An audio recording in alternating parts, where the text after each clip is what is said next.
Hello and welcome to Valley Veterans, program sponsored by the Miami Valley Veterans Museum on South County 25A in Troy, Ohio. Program Valley Veterans is supporting our mission that veterans will never be forgotten. We have the stories of countless veterans of many wars and many experiences as they've lived through these different times throughout the past century and even into today. So we welcome you to Miami Valley's Veterans Museum's Valley Veterans. With me today are two people who have seen most of that century. And I'd like to introduce our two guests here today. And we have Charles Cuppy. And Charles is here today with his sister, Mareta Headapohl. Did I get it right that time? You got it. Okay, very good. Been working on pronunciations for several days. You both have quite the story. You've lived through a century of timing, and you've seen the good and the bad and the ugly. I guess maybe that's the way to present it. Mareta with the Red Cross all these years, still associated with the Red Cross. And Charles, again, the time since Korea. And both of you can reflect also on family members as people that were in the war in World War II. And if we occasionally dip into some treasured stories of times past, we'd like to hear those stories. We really would. So welcome again today. Thank you. Mareta, I'd like to start out with you there. And you're well known for the Red Cross. And we could almost have a banner over your head that says Red Cross. Tell us when you started and what you feel like is your greatest accomplishment. Well, I started when I was 10 years old as a Girl Scout. My brother was a Boy Scout. And we had a little red wagon, and on weekends we would go to the wealthier parts of Pittsburgh and collect fat in tin cans for the war effort. So that was the beginning of my starting with the Red Cross. And then as we did other things, we were allowed to work in the hospital and fill little glycine bags of sugar and put them on the trays for the patients, because that helped out the staff in the hospitals for them. Then as I went on, I took the Red Cross courses, and when I was in college, I taught the one engineering class, first aid. And then I went on into nursing, and then we would help at the time when you were getting membership into the Red Cross. So we would go around and collect that. And then during the war there, we helped sell the stamps and bonds for the war effort. And then after I was in nursing, we still taught classes for them, and very often through the rest of my growing up, I did different things for the Red Cross. And then when we had moved to Troy, I joined the Bloodmobile. And so I'm also a Red Cross nurse since 1969. And we would work at the Bloodmobiles when the Red Cross. Let me step back just a bit. You made reference to the war and after the war and so forth. And I know multiple generations of us have to think, okay, what war is that? World War I was going to be the war that ended all wars, the Great War. Well, Yes. that didn't happen.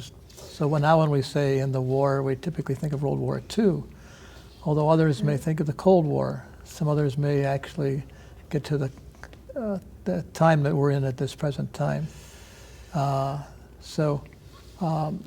Give us a little orientation there to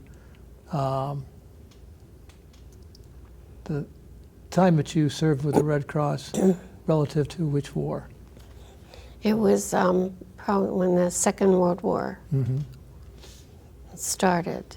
Because I can remember I was hearing it on the radio, and Pearl Harbor? then I said, "No, you don't have to go, do you, Daddy?" And he said, "Well, I don't know." Because he was in the First World War. Yes, I remember you had told that. But no, he said, then he did. He re-enlisted, and he went in as a first lieutenant, didn't he? Yeah. I wanted to jump over to Charles and his reflections on that same time when you referred to the time you were both growing up and watching family members. Your father had served in World War I. Yeah, a little bit of that story from your recollection, Charles. Well, it's, from what I remember, from what I was seeing, he was in the Pennsylvania National Guard. He was a map maker, cartographer, and went to Paris, France in 1918. There was no fighting in that particular area. And during the time he was in Paris, he got promoted to corporal. And they were in the district of Paris. So on his sleeve, he had the inverted triangle with the fleur-de-lis in the middle. That's the shoulder emblem he wore. Between the First and Second Wars, he worked his way up through the non-com ranks, second lieutenant and first lieutenant, all map making related courses and so forth, and was in active duty when the war started. He was working at Wright Field in the cartography map making area, and So that would have been Army Air Corps, what they called it back then? well, first as a civilian, and then they called him up to active duty. He was overage in grade, so he knew he wasn't getting a promotion anytime soon. But he was switched from Signal Corps, which is cartography, to Army Air Force, which is what they called it at that time. And he was at Wright Field for some period of time. I don't remember the dates. But he moved several different posts after that. So you've got, both of you have, in your blood, let's say it, put it that way. Military, serve your country. Mareta's come up with a picture of our great-grandfather who was in the Ohio National Guard. Oh, there you go. There you go. So, a lot of history there. It's gone back through time. But that World War II experience, we were on a trip from Pittsburgh to San Antonio. Dad was assigned to Fort Sam Houston in San Antonio. So we got to go down and visit there. I don't remember them using the word hurricane, but One day, the uniform of the day was khakis, helmet liner, and poncho. Many of the buildings down there had these semicircular red tile roofs. The tiles were flying. Oh my, oh my. Helmet liners Helmet liners. and ponchos. The next day, quiet, trees down, it's a roofing tile all over the place. Life goes on. Yeah, it does. Welcome to the reality. Yep. Kind of a thing.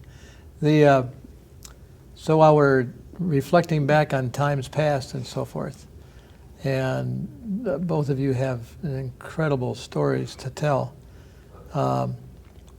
Back to you, Mareta, for a moment there. We credit certainly is it Clara Barton with the beginning of the Red Cross. That's correct. Right. And I guess we can credit George Washington with the beginning of the military, the Army. Yep. It's kind of, both of you served in obviously different capacities, but served your country and served at a time of, I look back at incredible peril and so forth. And give us an idea there of being on the home front and knowing that a war is going on overseas. Give me a little perspective of what life is like on the home front. Saturday morning, we would walk about a mile to East Liberty to a butcher shop. Special, 3-pound ground meat, $1.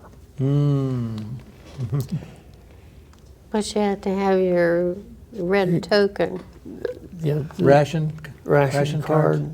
ration card, and your tokens. 3 pound for $1. That was a big deal. We walked there and back, exercise. But those were changed days. Mm-hmm. Yeah. You remember them similar? Yes, that's what we had. We had our little ration books, and in fact, I have one at home. And the little red tokens were for meat, and the blue tokens were for sugar. And then you had a coupon for shoes, and it was different, but everybody was in the same boat as speaking, and I was so going to you say, just- everybody shared the same experience right, Yeah. across the board, Yeah. equal. right. Yeah.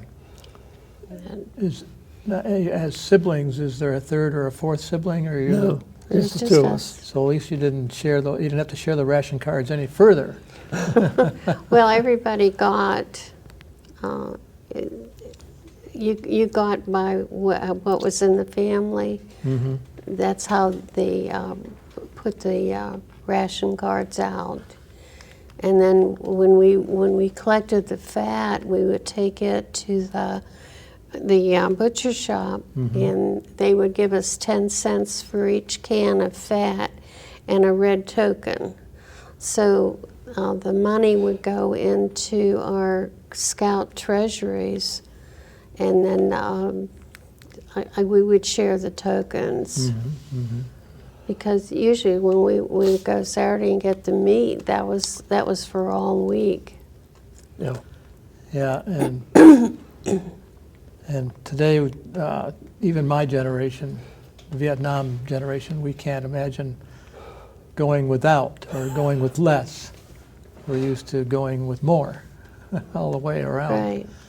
So it's a hard pill to swallow for our generation and our children and our grandchildren, that kind of a thing. Staying back in those eras and so forth, with you serving in the Korean War era, and you were with the Red Cross at the same time, kind of a thing. Can you determine there was any different being the Korean War versus World War II, as far as life for you and life for the average citizen? Was it different? Not that different. No, because we were going to school Mm-hmm. at that time, so Because you talked about, of course, the rations in World War II, but we didn't do that in Korea. No. No. Korea was not a real war. Yeah, like Vietnam wasn't a real war It either. was a police call or police action, or yeah. but we still today have, I don't know how many thousand troops on getting combat pay in Korea. Yeah. That's 60 some years when it ended. Mm-hmm. That was a deep sigh you just had there. There's a lot of. And I don't see any short-term end to it. Mm-hmm. Mm-hmm. No. Yeah, and we'll pursue that line of thought, perhaps in this program and perhaps our second program.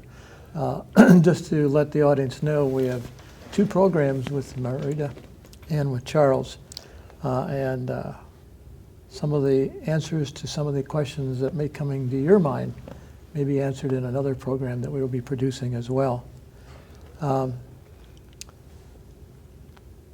The fact that you both served the country in different capacities, one in your situation was rank in your MOS. Now, for those of you that are not totally aware, MOS, that's like your job description. And yours had certain implications of rank. Okay? With nursing, you moved up into, there's no ranks in the Red Cross, kind of thing. But Charles, if you would describe to us what your experience was as far as your MOS and those changes in rank. MOS is military occupational specialty.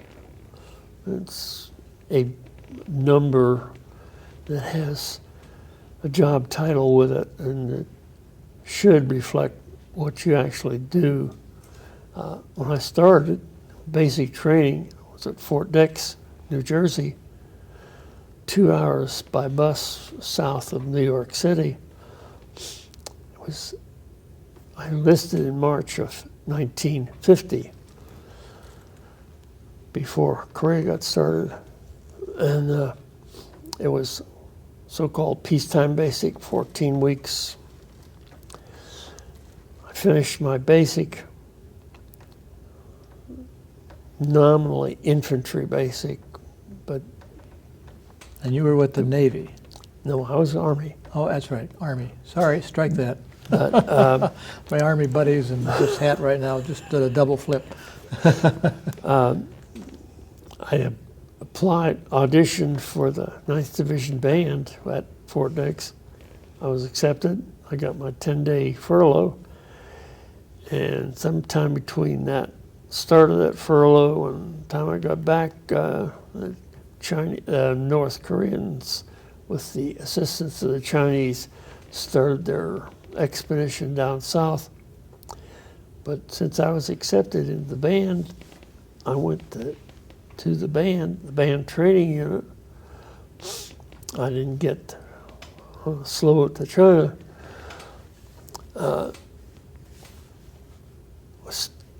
Stayed in the band for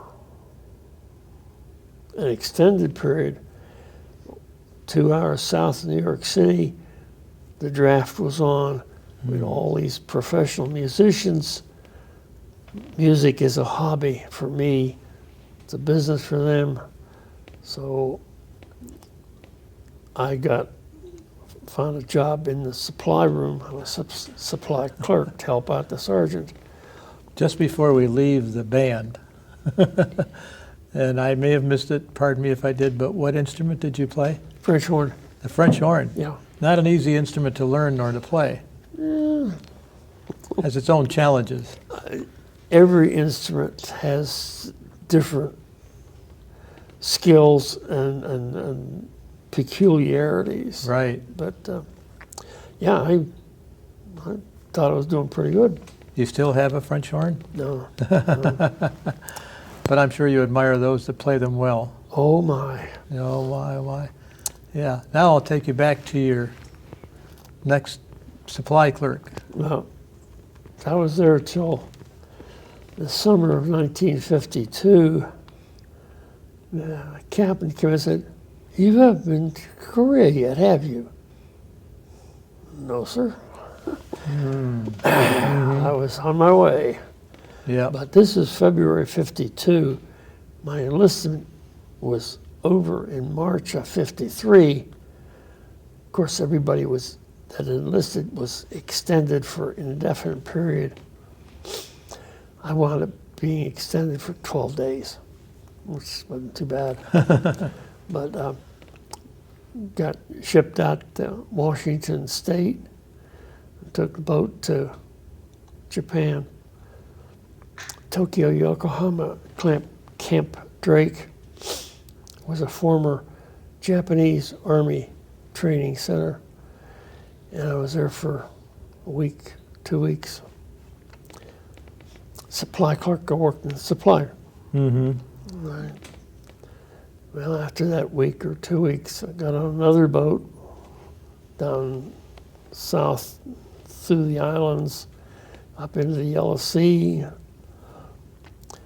anchored off shore, Incheon, about a mile offshore, long sloping beaches. There was only one deep water port at that time in South Korea. That was down south in Busan. Everything else, the ship anchored out in the water a mile or so offshore, and unloaded onto landing craft, both troops and cargo. I was on the beach there with 20 or so others. They were flipping pages after page of red lines, orders that had been changed. When I left Camp Drake, I was going to second replacement, 2nd Infantry, which is up north. When I finally got down to the last page or two on the list, I started reading names off alphabetical.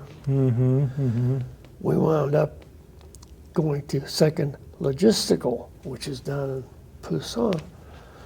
So went in, had something to eat, sat around for a couple, 3 hours, then we got on a train, night flyer, from the railhead up near Incheon down to Busan, and got down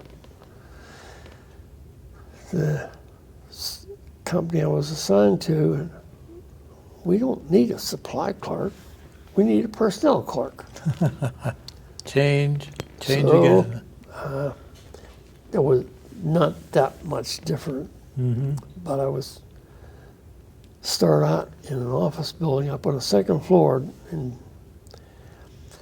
what I would guess would be downtown Busan. I don't know where it is now, but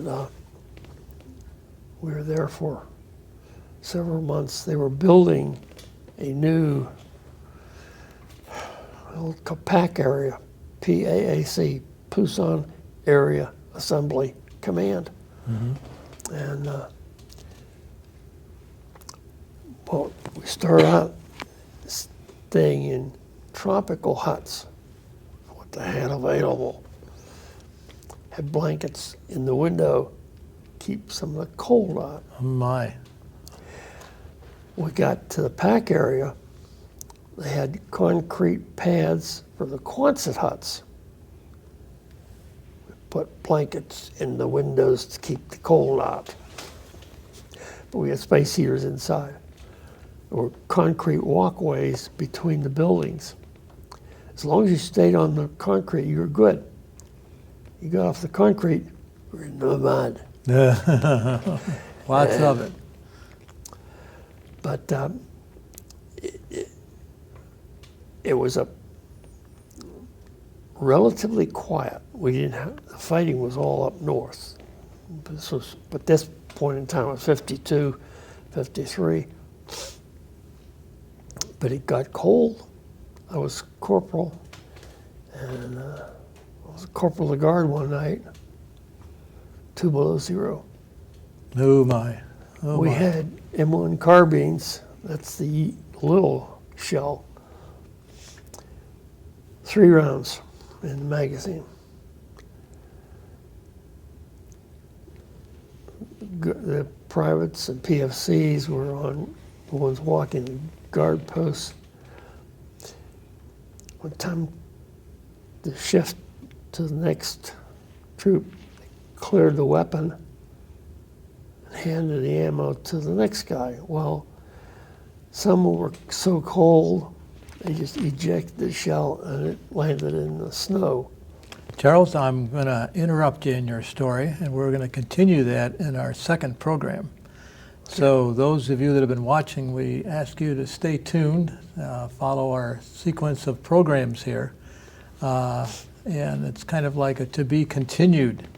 So Charles will continue his story. We'll be back with Mareta as well to share more in her experience with the Red Cross.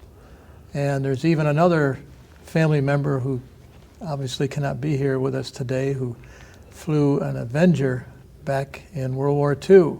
So there's a story there. This is a military family, a serving family, and I think I want to stress that the most. So we do invite you back for the, as Paul Harvey would say, the rest of the story. And that's both from the Korean perspective of Charles and from the Red Cross perspective of Mareta. This again is Miami Valley Veterans Museum sponsorship of Valley Veterans. This program seen on local public access, YouTube, and other local access programming. We invite you to be one of our guests when we return to the brother and sister team here and to share their stories again of their time in the military. Again, thank you very much for joining us on our Valley Veterans by Miami Valley Veterans Museum, located 2245 South County Road 25A in Troy, Ohio. Thank you.